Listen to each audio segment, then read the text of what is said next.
अस्सलाम वालेकुम स्टूडेंट, कैसे हैं आप लोग। उम्मीद करता हूँ सब लोग ठीक होंगे, खैरियत से होंगे। तो स्टूडेंट, आज के इस वीडियो में हम बात करेंगे CS 602 असाइनमेंट 1 स्प्रिंग 2026। इसके सॉल्यूशन को हम आज देखेंगे। 20 नंबर की असाइनमेंट है और इसकी लास्ट डेट है 10 मई 2026। हर कोई स्टूडेंट ये असाइनमेंट मुझसे बनवाना चाहता है और इसका रिजल्ट आपको इंशाल्लाह 20/20 मार्क्स आएंगे। ये मेरा व्हाट्सएप नंबर है, इस पे आप रब्ता कर सकते हैं। आज आपको मैं कंप्लीट असाइनमेंट बनाना सिखाऊंगा, मुकम्मल गाइड करूंगा। सबसे पहले तो मैं आपको अपना आउटपुट दिखा दूं ताकि हम फर्दर जो है इस असाइनमेंट की तरफ चलें। ये आपके टीचर का आउटपुट है और मैं अपने प्रोग्राम का अगर रन करके आपको आउटपुट दिखाऊं तो ये कुछ इस तरह से है। ये आपके टीचर का आउटपुट है और ये हमारा, ठीक है। आपके टीचर ने कहा सबसे टॉप राइट कॉर्नर के अंदर आपकी जो है वो यहाँ पे आ जानी चाहिए आईडी, स्टूडेंट आईडी। तो ये देखें, आपके टीचर ने ये एग्जांपल जो स्टूडेंट आईडी ली है मैंने भी वही ले ली है। आप जब प्रोग्राम लिखेंगे आप अपनी आईडी लेंगे, मैं आपको समझा दूंगा। उन्होंने कहा इलेक्ट्रिसिटी प्रोडक्शन की यहाँ पे परसेंटेज होनी चाहिए, थर्मल 50% और हाइडल 25%, सोलर 10%, वाइंड 5%। तो हमारा भी सेम एज इट आ रहा है और कलर में भी इसका जो है ना वो यहाँ पे होना चाहिए इम्पैक्ट, ठीक है। इसके बाद उन्होंने कहा था फिर इलेक्ट्रिसिटी कंजप्शन की तरफ आ जाएं। House hold 40%, industrial 30%, commercial 15%, agriculture 10%। तो यहाँ पे देखें 40, 30, 15, 10% हमारा भी बिल्कुल एक्यूरेट वैसे ही है, ठीक है। फिर यहाँ पे लार्जेस्ट प्रोडक्शन सोर्स यहाँ पे होना चाहिए। तो यहाँ पे देखा जाए तो थर्मल इन सब में लार्जेस्ट है। तो आपके टीचर का भी यहाँ पे थर्मल ही है। फिर उन्होंने कहा लार्जेस्ट कंजप्शन सेक्टर कौन सा है, तो वो आपके हाउस होल्ड हैं 40% वाले। तो यहाँ पे हमारे पास भी हाउस होल्ड आ गया, ठीक है। ये तो हमारा आउटपुट था। अब यहाँ पे हम बात करेंगे इस असाइनमेंट की रिक्वायरमेंट भी मैं आपको प्रोग्राम के अंदर ही समझा दूंगा। जस्ट आपने आईडी अपनी लगानी है वो भी बता दूंगा। अब आपने करना क्या है असाइनमेंट को बनाने के लिए। सबसे पहले तो इस लिंक के ऊपर क्लिक करना है जो डिस्क्रिप्शन में मिलेगा आपको इसी वीडियो के नीचे, जहां मेरे चैनल का नाम होता है, लाइक का बटन होता है, उससे नीचे डिस्क्रिप्शन लिखी होती है। उसमें आपको एक लिंक मिलेगा, फाइल लिंक हेयर। उसके नीचे ये वाला सेम लिंक होगा, इसके ऊपर आपने क्लिक करना है। इसके ऊपर जब आप क्लिक करेंगे तो आप आ जाएंगे जनाब इस पेज के ऊपर, ठीक है। इस पेज के ऊपर सबसे पहले तो आपने जो है वो डेव C++ डाउनलोड करना है। इसके ऊपर क्लिक करेंगे, अगर आप क्लिक करें तब भी ठीक है, अदरवाइज इसको कॉपी करें, नई टैब के अंदर ला के पेस्ट करेंगे इस तरह से। तो यहाँ पे ये एक फाइल आपको डाउनलोड कर देगा। थोड़ी देर के बाद आपसे ये मांगेगा कि कहाँ पे आपने इसको डाउनलोड करना है। तो मेरे पास ये ऑलरेडी, ये देखें, मैंने इसको डाउनलोड करके रखा हुआ है। तो आपने डाउनलोड करके इसको ओपन करना है और इस DF C++ को इंस्टॉल कर लेना है अगर आपके पास नहीं है। अगर पहले से मौजूद है तो फिर कोई मसला नहीं है। अब दूसरा काम आपने क्या करना है, यहाँ पे आप आ जाएं यहाँ पे नेक्स्ट दूसरे लिंक के ऊपर। ये सारी चीजें छोड़ दें, ये मैं आपको प्रोग्राम के अंदर ही बता दूंगा जब हम असाइनमेंट बनाएंगे। दूसरा लिंक है आपके पास ये वाला जो इंपॉर्टेंट है। इसको इस तरह से सिलेक्ट करके कॉपी करें, नई टैब के अंदर ला के पेस्ट करें और इंटर का बटन दबा दें। अब ये आपसे लोकेशन मांगेगा कि मुझे भी कहीं पे सेव करें। तो ऑलरेडी मेरे पास सेव है। कहाँ पे, ये देखें, ग्राफिक लाइब्रेरी। ये जिप फोल्डर होगा भाई, इसको अनजिप कर लेना। WinRR का सॉफ्टवेयर होता है अनजिप करने के लिए, ये वाला, ठीक है। इसको हर बंदा इंस्टॉल करके रखे। अगर स्टूडेंट के पीसी में ये WinRR इंस्टॉल नहीं है ना, तो फिर वो डिस्टरबेंस होगी उसको काफ़ी फाइलों में।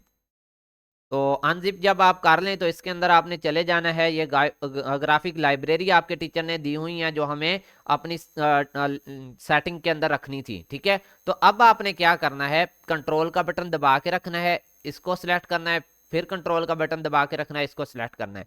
जब ये दोनों इस तरह से हाईलाइट हो जाएं तो ये बटन होता है कॉपी का। यहां से कॉपी कर लें या कंट्रोल C दबा लें। तो मैं यहाँ से कॉपी का बटन दबा रहा हूँ। ये दोनों फाइलें मैंने कॉपी कर ली है ना आपके सामने, यहाँ से कॉपी का बटन दबाया, ठीक है। अब आपने आ जाना है अपने डेव C++, सॉरी, विंडो डिस्क के अंदर। आपकी डिस्क यहाँ पे लोकल डिस्क का आइकन बना होता है, ये देखें विंडो का। आपकी किसी भी डिस्क के अंदर हो सकती है। मेरे पास लोकल डिस्क C के अंदर है विंडो। आपके पास जिसमें भी विंडो इंस्टॉल है उसमें जाएंगे।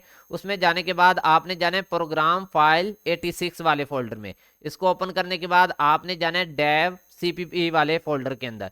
इसके अंदर जाने के बाद हमने वो जो कॉपी किया है ना, दो जगह पे पेस्ट करना है। और यहाँ पे आप लोग कंफ्यूज होते हैं, गौर करें, यहाँ पे जब हम आ गए डेव सीपीपी में, तो मिन GW64 के अंदर जाएं, और ये सामने इंक्लूड का फोल्डर है मिन G64 के अंदर। जैसे ही हम गए, इंक्लूड का फोल्डर था, हमने यहाँ पे लाके कंट्रोल V दबा दिया। क्योंकि मेरे पास ऑलरेडी ये फाइलें यहाँ पे पेस्ट हैं, तो मैं दोबारा पेस्ट नहीं करूंगा। कौन कौन सी हैं? ये ग्राफिक वाली और ये विंग वाली, ठीक है। तो नेक्स्ट अब हमने क्या करना है, एक स्टेप वापस आ जाना है इसी मिंग GW6 के अंदर, ठीक है। इसी के अंदर एक और फोल्डर है इंक्लूड के साथ ही, नीचे देखेंगे ना तो 8664 मिंग GW32 वाला भी है, इसमें चले जाएं। अब इसके अंदर भी एक इंक्लूड का फोल्डर है, उसमें जाएं और यहाँ पे भी कंट्रोल V दबा दें, और वो आपकी दोनों फाइलें यहाँ पे पेस्ट हो जाएंगी। मैं ऑलरेडी पेस्ट कर चुका हूँ, दोबारा से पेस्ट नहीं करना चाह रहा, तो आपने इसको यहाँ पे पेस्ट कर लेना। आपका इतना काम कंप्लीट हो गया, ठीक है। आपने दो जगह पे फाइलें, दोनों जो कॉपी की हुई थी, दो जगह पे रखी हैं। अगर समझ आ जाए ठीक है, वरना वीडियो को दोबारा देखना, आपको समझ आ जाएगी। एक फाइल और हमने दो जगह पे रखनी है। अब वो कैसे रखेंगे, हम वापस चलते हैं जहाँ पे हमारी फाइल वाला फोल्डर था, ठीक है। ये बटन होता है वापस जाने के लिए, तो हम वापस जा रहे हैं, ठीक है। ये देखें, ये मेरा वो फोल्डर है जो हमने डाउनलोड किया था, जहां से हम कॉपी करके लेके गए थे इन दो फाइलों को। ये तीसरी फाइल है, इसके ऊपर क्लिक करें, कॉपी के बटन है, ये कॉपी का बटन, इसको दबाएं। अब वापस से फिर जाएं आप अपनी विंडो वाली डिस्क के अंदर, और यहाँ पे आप फिर से जाएंगे प्रोग्राम 86 में, और यहाँ पे आप चले जाएंगे डेव सीपीपी वाले फोल्डर में, और अब आप मिंग GW64 में जाएंगे, और सबसे सामने जो फोल्डर है लिब वाला, पहले इसमें जाना है, और यहाँ पे कंट्रोल V दबा दें। तो ये देखें मेरे पास ऑलरेडी मौजूद है, मैं दबाऊंगा तो वो मुझे कहेगा रिप्लेस करनी है, तो मेरे पास मौजूद है, ठीक है। फिर एक स्टेप बैक आना है मिंग GW6 के अंदर। ये देखें हम इसके अंदर आ गया, लिब वाले में हम रखा है। वापस से ये नीचे 86 वाले मिंग GW वाले में जाना है, इसमें लिब में जाएंगे, और यहाँ भी कंट्रोल V दबा के पेस्ट कर देंगे। अब आपका इतना काम कंप्लीट हो गया, ठीक है। अब हम चलते हैं आपकी असाइनमेंट बनाने की तरफ। अब आपने यहाँ से करना है, मैं इसको क्लोज कर देता हूँ ना, जो पहले से हम रन कर रहे थे, इसको मैंने कर दिया क्लोज। अब आप यहाँ पे लिखेंगे डेव C++। जैसे ही आप इसमें ऊपर क्लिक करेंगे, आप इस पेज के ऊपर आ जाएंगे। फाइल के ऊपर जाना है, न्यू के ऊपर जाते ही आपने सोर्स फाइल के ऊपर नहीं क्लिक करना, प्रोजेक्ट के ऊपर क्लिक करना है। ये प्रोजेक्ट के ऊपर क्लिक करेंगे, और यहाँ पे आपने सेलेक्ट करना है एम्प्टी प्रोजेक्ट, और प्रोजेक्ट में ये C++ प्रोजेक्ट होगा। प्रोजेक्ट 1 की बजाय आप इसको नाम दे लेना अपनी आईडी से, ठीक है। BC123 मैंने शार्ट सी आईडी ले लिया एक। असाइनमेंट कौन सी है? CS602। असाइनमेंट का नंबर क्या है? 1। सेमेस्टर कौन सा है? 2026। स्प्रिंग भी लिख सकते हैं, वो आपकी मर्जी है। तो मैंने इसको कॉपी भी कर लिया, ये आपको मैं बताऊंगा क्यों कॉपी किया। अब ये नाम रखें, ओके के बटन पे दबाएं। अब आप जहां पे अपनी असाइनमेंट रखना चाह रहे हैं उस फोल्डर में चले जाएं, ठीक है। तो मैं यहाँ पे असाइनमेंट कहाँ पे रखता हूँ, मेरे पास CS की ऑल असाइनमेंट होती हैं। अगर कोई स्टूडेंट इनकी सर्विस हासिल करना चाहता है तो मुझसे रब्ता कर सकता है। ये स्प्रिंग की सारे सब्जेक्ट की मैं असाइनमेंट बनाता हूँ ऑलमोस्ट। ये CS602 का मेरे पास फोल्डर है। आपने जहां भी रखना है भाई, याद रखना है, ठीक है। जिस भी फोल्डर में रखें, तो यहाँ पे आते ही आपने सबसे पहले एक फोल्डर क्रिएट करना है। ये देखें, मैं क्रिएट फोल्डर के बटन पे क्लिक कर रहा हूं, और मैंने वो जो कॉपी किया था उसी नाम से एक फोल्डर क्रिएट कर दिया, ताकि मुझे ये याद रहे कि BC से लेके 1 2 3 4 CS602 1 और 2026 वाला मेरा एक फोल्डर है, उसमें मैं असाइनमेंट हल कर रहा हूँ। तो इसके अंदर चले जाना है। जब ये फोल्डर क्रिएट हो जाए ना, खाली फोल्डर, इसमें जाएंगे और आप सेव के बटन पे दबा देंगे। पहले इसके अंदर आपने इंटर होना है, फिर सेव के ऊपर दबाना है, अदरवाइज नहीं, ठीक है। तो ये हमने सेव के ऊपर दबा दिया। अब ये आपके पास इस तरह से आ जाए, कंट्रोल S एक दफा और दबाना है, कंट्रोल S। जैसे दबाएंगे वो खुद ही आपको उस फोल्डर के अंदर ले आएगा जहां पे हम थे। अब यहाँ पे देखें, कंट्रोल V दबा दिया, मैंने वो ही नाम रखना है क्योंकि मेरी यहाँ पे आईडी है, कोर्स का नेम है, तो मैंने इसको रखना है। अब ये हमारी है C++ सोर्स फाइल, इसके अंदर सेव हो रही। कंट्रोल S दबाया था तभी ये ऑप्शन आया।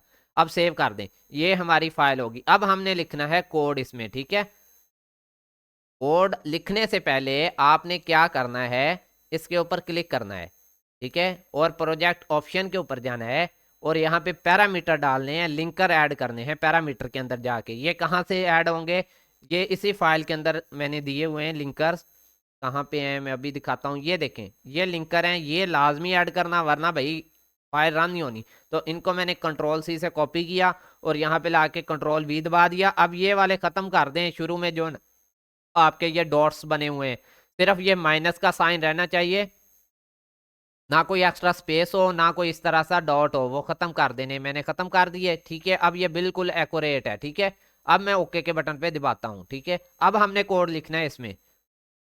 कोड कौन सा है? कोड भैया आपके सामने है, ये वाला कोड है। बस इसमें आपने आईडी बदलनी है। मैंने कोई कमेंट ऐड नहीं किया ताकि आपका कोड ज़्यादा लेंथी ना हो और आपको लिखने में प्रॉब्लम ना हो। ये छोटा सा कोड है, वहाँ पे भी मैं आपको दिखाऊंगा, ठीक है। और यहाँ पर भी मैंने आपको सारा कोड दिखा दिया। यहाँ पे आपके अपनी आईडी होनी चाहिए। आपके टीचर ने जो आईडी ली है हम भी वही आईडी ले लेंगे, 1 2 3 4 5 6 7 8 9, ठीक है। और इसको मैं करता हूँ कॉपी। अब हम इसको लेके चलते हैं यहाँ पे हमारे पेज के ऊपर। लेकिन इससे पहले आपने यहाँ पे ख्याल करना है, कुछ स्टूडेंट के पास होता है 64 बिट रिलीज और उनका प्रोग्राम इसकी वजह से रन नहीं हो रहा था। आपने 32 बिट रिलीज के ऊपर ही क्लिक करना है, ठीक है। अगर यस का बटन मांगे तो यस कर देना, लेकिन 32 बिट रिलीज ही होना चाहिए। अब नेक्स्ट हमने इधर किया कोड पेस्ट अपना। मैं आपको 2 दफा यहाँ पर भी कोड दिखाऊंगा, तो आप कोड लिख लें। वीडियो को रोक के लाइन बाय लाइन कोड लिखना है। और यहाँ पर आपको स्टूडेंट आईडी नजर आए, यहाँ पे अपनी आईडी डाल लेना।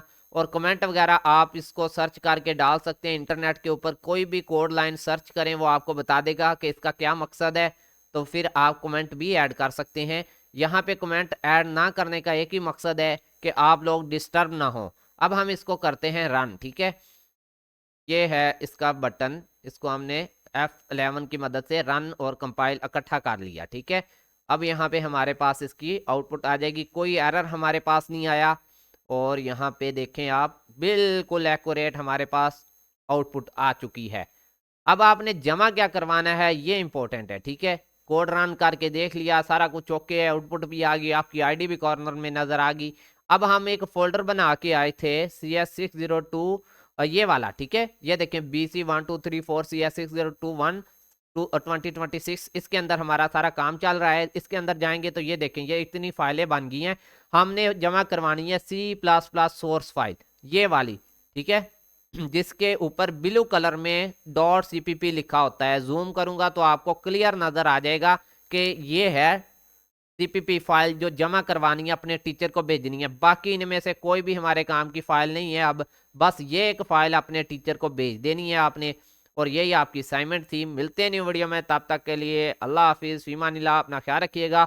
उससे पहले आप अपने टीचर की रिक्वायरमेंट भी देख लें। मैं भूल गया आपको दिखाना, यहाँ पे उन्होंने कहा था कि display you're on student ID top right corner, तो आपने अपनी स्टूडेंट आईडी शो करवानी है। बाकी ये जो ज़रूरत की रिक्वायरमेंट थी सारी मैंने ऐड कर दी है। आप इनको देखते हुए भी कमेंट ऐड कर सकते हैं कोड के अंदर। अल्लाह हाफिज़, फीमानिल्लाह।